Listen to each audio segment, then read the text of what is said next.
All right, I'm Chris. This is my buddy Arthur, old BPI employee and longtime friend. We're going to talk to you guys about a couple strategies for adding strength and size. So obviously, when it comes to size, Arthur's got a little bit on me, but I'll hold my own too. So let's start with this.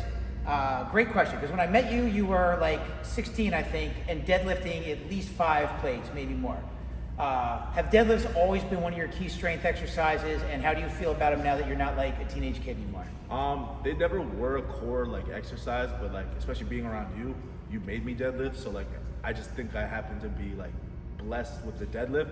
I think that comes from other things I did in my life to help me, but I think it's a great workout. I just never really was super huge into it. I think I just But your numbers were huge. Yeah, my numbers were great. 7 plates. Yeah, I just happened to be able to pull it, but I think it just wasn't a workout I did every day. The only time I would really do them is with you, and I think when we would do them, the amount you would make me do 405 for time, and I think I did enough deadlifts just once. You've done a lifetime of deadlifts. Yeah, I think I just did enough deadlifts from knowing you that if you know Chris, you know what his favorite lift is, and it's the deadlift. So, conventional weightlifting bullshit says low reps, high weight for putting on size.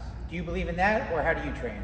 For putting on size? Yeah, size and strength. That's the topic of our little. Well, no, I mean for putting on strength, I think lower reps is optimal, but I think progressive overload does both of those things.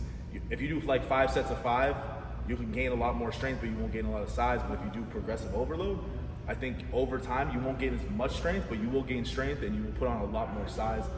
To me, and I would say a lot of guys who are really big, they'll probably agree that progressive overload is overall the best if your goal is to look good, but also still be the strongest guy in the gym.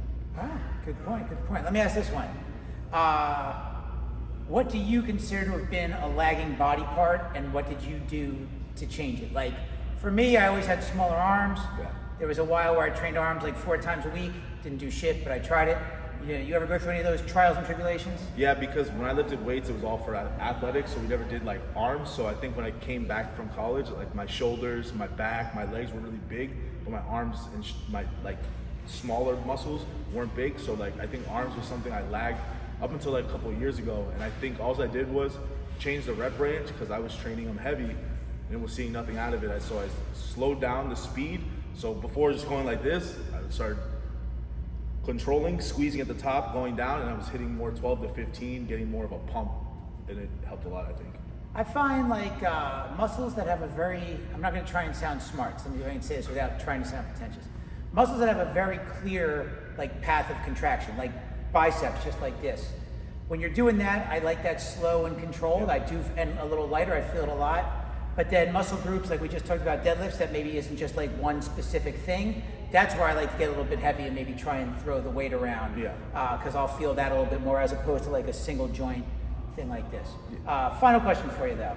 And this is a really good one, because not only are you a great strength athlete and one of the strongest guys I know and I've worked out with, but you also participate in wrestling, jiu-jitsu, boxing.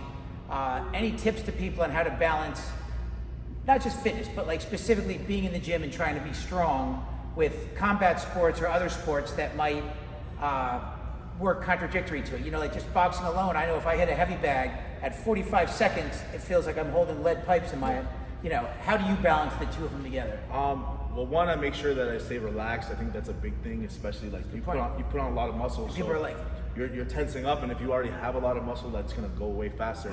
But I also think recovery is very important. I think when you're doing something you're lifting weights and then you decide to do something like boxing, wrestling, doesn't matter if you're doing a combat sport on top of lifting weights, those are 2 very high burning workouts. Let's say you burn 1,000 calories in lifting weights, you're gonna burn another 1,000. That's a lot of calories you're burning. It's gonna be even more than that, most likely. Recovery to me is the most important thing. So making sure you're getting extra protein in right away, recovering right. We're in a supplement company, but a big thing is taking in protein, taking in your aminos, taking in your creatine, because all of that stuff's gonna help you recover faster, keep your muscle where it needs to be, and allow you to keep getting better even while doing 2-a-day workouts like that. So that really helps. Cool. Are you still doing personal training, online training, or where's your career at? Bodyguarding, obviously, personal training, online training. So if people are interested, how do they hit you up? I know you're a boxer in Miami. Yep. If you want in-person training. And then just follow me on Instagram, O'Neal Fitness. There you go. One of the strongest kids I know, former BPI employee.